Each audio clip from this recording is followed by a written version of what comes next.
Bonsoir à toutes et à tous, j'espère que votre week-end s'est bien passé. Après le petit théâtre de Vrai Boss, soyez les bienvenus sur LN24 dans votre émission Les Visiteurs du Soir. Nous sommes ensemble jusqu'à 22h avec au sommaire ce soir. Vladimir Poutine a été réélu président de la Fédération de Russie avec un score quasi dictatorial. 87% des Russes auraient voté pour poursuivre ce règne du maître du Kremlin. Que faut-il retenir de cette élection? Quelles sont les réactions à épingler et qu'est-ce que ça annonce pour la suite et notamment pour cette guerre en Ukraine? Large décryptage dans quelques instants. Juste après ça, ne manquez pas notre grand entretien avec l'auteur de best-seller Bruce Benhamran. Il a fondé la chaîne Y Penser sur YouTube qui rassemble plus d'1 million de followers. Easy a disparu, c'est le titre de son nouveau thriller publié chez XO. Une plongée dans le monde des influenceurs, rencontre d'ici une grosse vingtaine de minutes. Et puis pour notre dernière partie d'émission, nous restons dans le monde de la littérature avec l'un de ses meilleurs représentants, Guillaume Musso, l'auteur le plus lu en France de ces 20 dernières années, celui qui enchaîne les best-sellers avec plus de 34 millions de livres vendus dans le monde, sera notre invité pour son tout nouveau roman déjà numéro 1 des ventes. Ça s'appelle Quelqu'un d'autre, découverte là aussi en fin d'émission. Voilà pour le programme. Nous sommes le lundi 18 mars. Bienvenue dans les Visiteurs du Soir.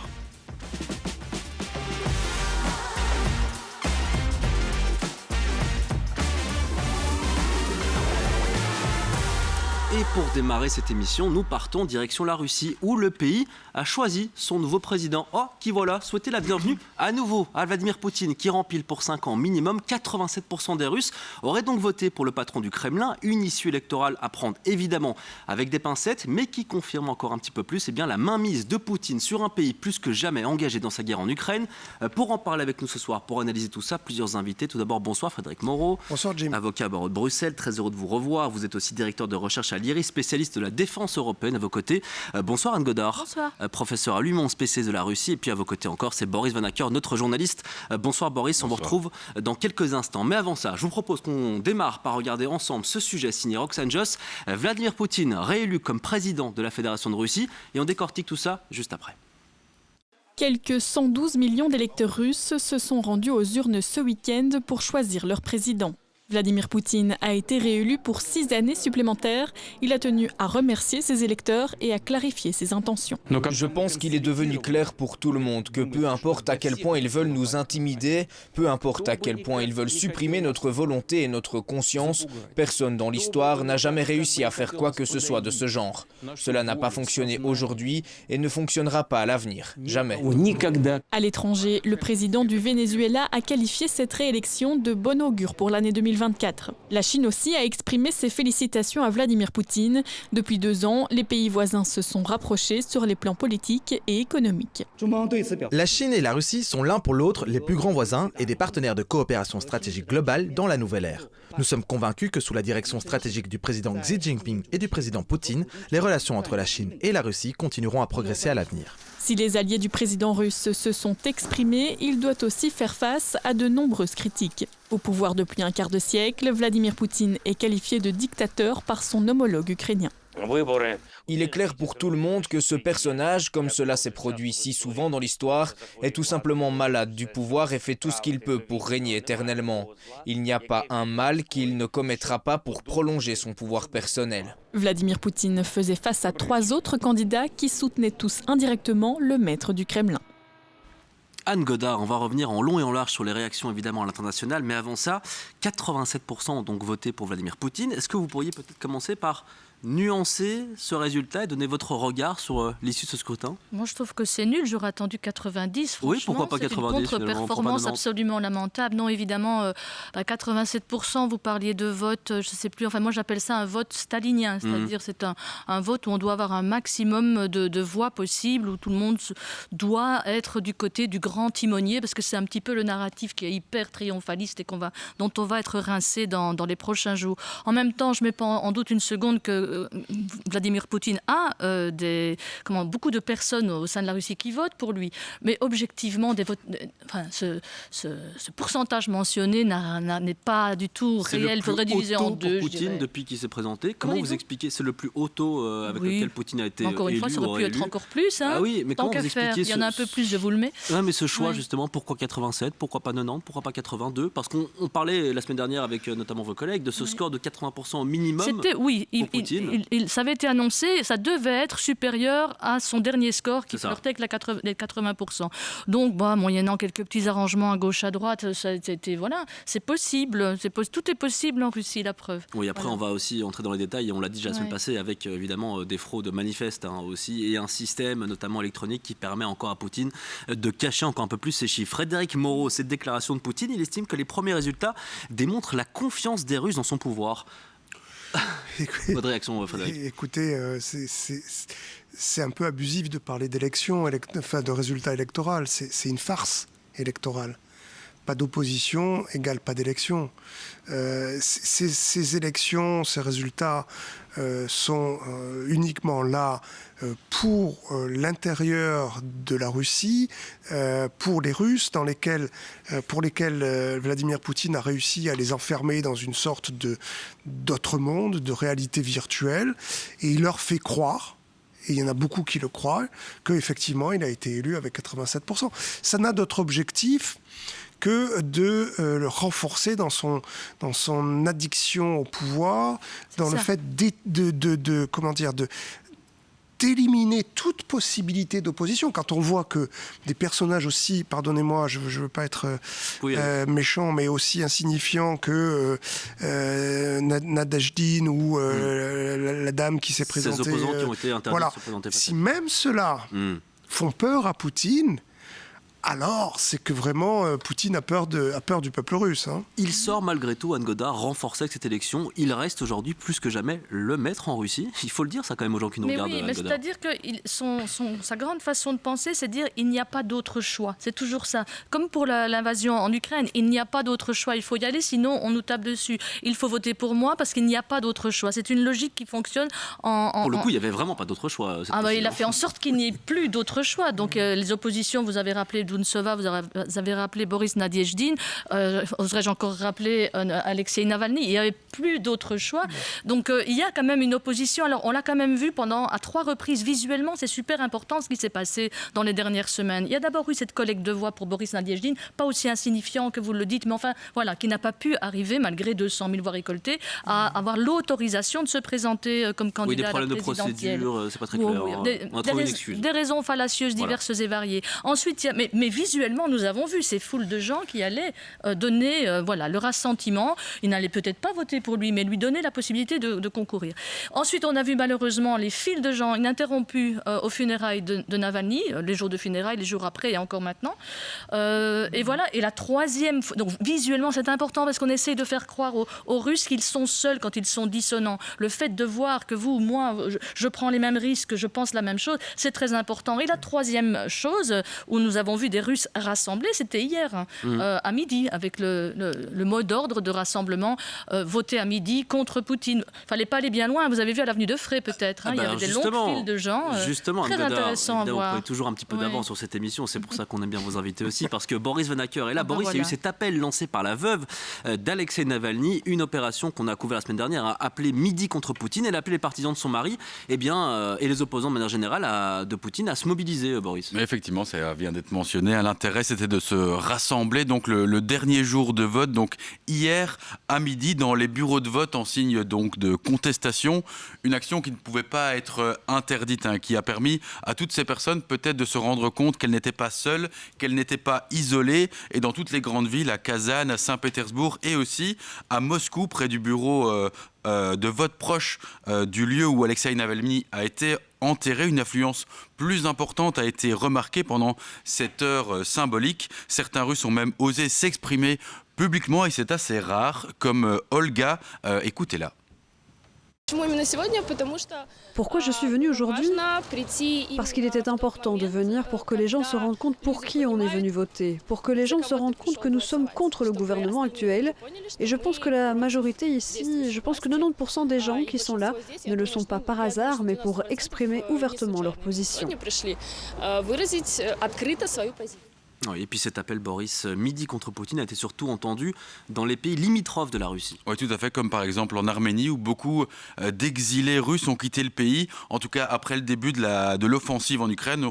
il y aurait 100 000 Russes qui rejettent le pouvoir, qui y vivent, en tout cas en Arménie. D'importantes files d'attente se sont donc formées à l'ambassade de Russie à Erevan, donc à la capitale arménienne, mais aussi au Kazakhstan par exemple, ou encore dans les pays baltes. Là-bas, la contestation est plus vive et plus marquée, et ce sont surtout les jeunes expatriés qui s'expriment, comme cette électrice en Lettonie. Je proteste contre Poutine qui nous a tout pris, qui nous a pris l'avenir, et je suis ici en Lettonie et j'espère que l'avenir sera meilleur en Russie. Et puis en Allemagne, une grande manifestation aussi a eu lieu, et Yulia Navalnaya, la veuve de Navalny, s'est rejointe aux électeurs anti-Poutine, et elle affirme avoir écrit Navalny sur son bulletin de vote. Merci Boris, avec des images absolument hallucinantes qui nous parviennent de Russie. Regardez notamment celle-ci, d'une dame qui met tout simplement le feu à un bureau de vote. Vous allez voir, en un coup ça va se déclencher. On a pu voir ce genre de choses arriver. En plus, elle va sortir tout à fait discrètement aussi de l'isoloir. Vous allez voir cette autre image qui va apparaître dans quelques instants. Cet homme qui se fait qui se fait arrêter aussi dans un bureau de vote en Russie. À quel point est-ce que c'est inhabituel, Anne Godard, de voir ce genre de choses, de voir une opposition quand même mobilisée, Anne Godard? C'est difficile pour moi de commenter ce genre d'événement. D'abord, il faut quand même... Bon, ici, on les médiatise énormément, et sans doute que c'est bien, mais c'était quand même, par rapport à la taille du pays, des opérations relativement marginales, j'ai envie de dire. Et pour certains, ça a été étudié, on sait exactement qui était derrière. Donc ce n'est pas représentatif, je dirais, de l'opposition telle que moi je la conçois dans le cadre de ces, comme vous avez dit Frédéric, non-élections, de cette manifestation. Il y a l'opération spéciale en Ukraine, et ça c'est l'opération spéciale électorale. C'est ce qui est intéressant aussi, Frédéric Moreau, c'est qu'évidemment cette rhétorique poutinienne, à la fois c'est pour nous faire peur à nous, pour rassurer ses alliés dont on va discuter dans quelques instants, mais aussi pour garder cette mainmise sur son peuple. C'est très très clair quand on voit ces images. C'est vraiment... à la fois pour son peuple, mais aussi, vous le dites, pour l'extérieur, pour l'Occident, dire voilà, j'ai le soutien de mon peuple, et maintenant, plus rien, il n'y a pas de faille dans la muraille. Nous sommes tous unis, et derrière moi, nous allons accélérer la conquête de l'Ukraine. Parce que ce qui est à craindre, c'est que ce résultat dictatorial donne des envies d'hubris, de démesure à Vladimir Poutine, et qu'il accélère la mobilisation avec cette légitimité, pseudo-légitimité, qui se sentent enhardis pour davantage de meurtres et de conquêtes meurtrières en Ukraine. Un mot quand même sur les réactions, Frédéric Moreau, notamment celle ici du secrétaire d'État aux Affaires étrangères du Royaume-Uni, David Cameron, qui a déploré hier l'absence d'élections libres et équitables en Russie. La Pologne, de son côté, a réagi en affirmant que cette élection n'était pas légale, ni libre, ni équitable. Et puis vous avez vu le président Zelensky. Elles servent à quelque chose, ces réactions, Frédéric Moreau, ou c'est juste dire on sait que vous vous foutez de nous, mais on n'a pas le choix? Écoutez, on serait surpris qu'ils ne réagissent pas. Donc il faut bien que c'est... Il n'y a pas une idée de pouvoir ou non valider cette élection? Non, il faut... Personne ne comprendrait que des chefs d'État ou de gouvernement ne réagissent pas à cette pseudo-élection. La plus drôle du reste a été celle du président du Conseil européen, Charles Michel, qui a félicité par avance Vladimir Poutine pour son résultat sans adversaire déconcertant. Il a raison.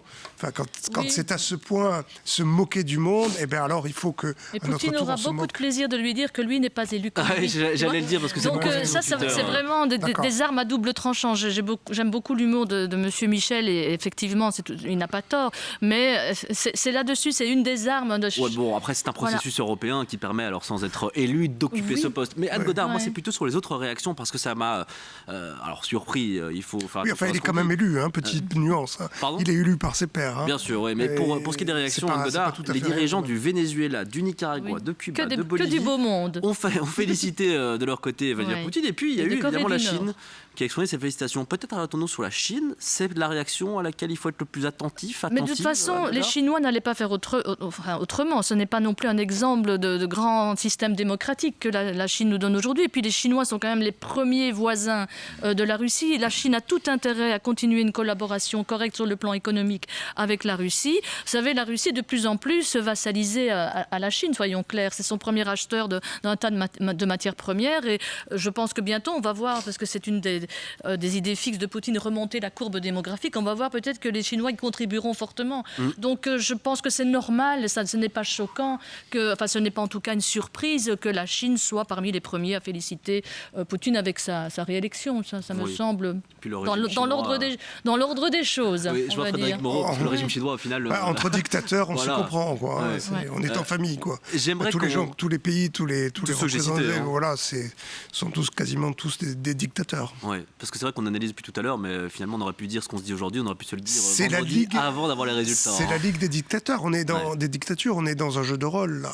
Il ne faut pas se raconter des histoires. On va quand même se demander ce qui pourra arriver dans les prochaines semaines, prochains mois, prochaines années. Boris, quels sont les objectifs, disons-le comme ça, de Vladimir Poutine pour son nouveau mandat? On va revenir quelques semaines en arrière. C'était le 29 février dernier. Il y avait un grand discours annuel à la nation qui a défini en fait les grandes lignes de l'année qui allait suivre en politique devant donc des oligarques, mais aussi des membres de l'élite politique, militaire, religieuse de tout le pays. Et donc à ce moment-là, Vladimir Poutine, il a fait toute une série d'annonces chiffrées en promettant des milliards de roubles pour moderniser notamment les infrastructures, l'éducation, le numérique et les nouvelles technologies, mais aussi de lutter contre la pauvreté et surtout le déclin de la démocratie. Oui, de la démographie. Il a du boulot. Et justement, Boris, il a fait une nouvelle fois l'éloge des valeurs traditionnelles russes. Oui, tout à fait. Une famille avec de nombreux enfants doit devenir une norme, une philosophie de vie. Donc ça, ce sont ces mots, car oui, la natalité s'est effondrée, l'espérance de vie aussi, à cause notamment de la guerre en Ukraine, mais aussi le départ de centaines de milliers de citoyens vers d'autres pays, on en a parlé. Merci Boris. Frédéric Moreau, c'est intéressant ce qu'il dit Boris, mais aujourd'hui, la priorité, ce qui est dans la tête du président Poutine nouvellement réélu, c'est la guerre en Ukraine, c'est l'opération militaire spéciale. Oui, d'abord, personne ne sait ce qu'il y a dans la tête de Poutine. Oui, heureusement. Et il vaut mieux pas essayer de jouer à ce jeu-là. Mais effectivement, la priorité, on peut supposer que sa priorité, c'est la guerre en Ukraine et que toute cette farce électorale n'a d'autre ambition que de lui permettre de donner ce coup d'accélérateur. On parle de quoi, Frédéric Moreau? D'une mobilisation générale, par exemple? C'est ça qu'il pourrait dire aujourd'hui, ce coup d'accélérateur? Je pense que ça doit être envisagé. J'en suis pas sûr, personne ne le sait. En disant, vous m'avez élu, vous m'avez réélu, je vous dis qu'on doit faire ça, vous me suivez. Le but, c'est sa propre survie, déjà. Il veut rester aux commandes. C'est ça le but premier. Le but, il est sur une bicyclette. S'il s'arrête de pédaler, il tombe. Voilà. Donc, comme le dit tout à fait justement Anne, le but premier de tout dictateur, avant toute chose, c'est sa propre survie. Bon, donc sa propre survie, elle place maintenant par la réussite de la guerre qu'il a déclenchée lui-même. Donc, moi, je pense qu'il va essayer d'accélérer. Est-ce que ça implique une mobilisation? Peut-être. Dans son discours, il a quand même parlé hier. Je parle le discours post. Oui, pendant des heures, il s'est baladé pour répondre aux questions devant la caméra. Pour la première fois, je pense, il parle d'établir un cordon sanitaire, donc physiquement, c'est-à-dire une zone de sécurité en Ukraine pour justement mettre en sécurité les habitants de Belgorod du sud, Rostov-sur-le-Don et tout ça. Donc on entend parler de cordon sanitaire. Est-ce qu'il faut interpréter cela comme étant un appel à geler le conflit? Donc parce que comme vous, je pense que je suis plutôt pessimiste puisqu'on a maintenant fait le plein de voix. On a montré, en tout cas au moins en façade, l'unité du pays. Et l'initiative est du côté russe aujourd'hui. Depuis déjà un petit bout de temps, soyons clairs. Il ne faut pas se voiler la face par rapport à ça. Donc on a essayé de mobiliser toute la population et il n'y a aucune raison que la politique poutinienne change tout à coup. Au contraire, on va garder le cap. Et il a réussi quand même à persuader à la fois des personnes plus âgées, mais ça on en discutait, c'est assez logique. Mais malheureusement, une partie de l'électorat plus jeune qui est atteint aujourd'hui d'apathie, de fatigue, de découragement et qui préfère en fait s'orienter sur je trouve du boulot, je m'occupe de moi, de ma famille, etc.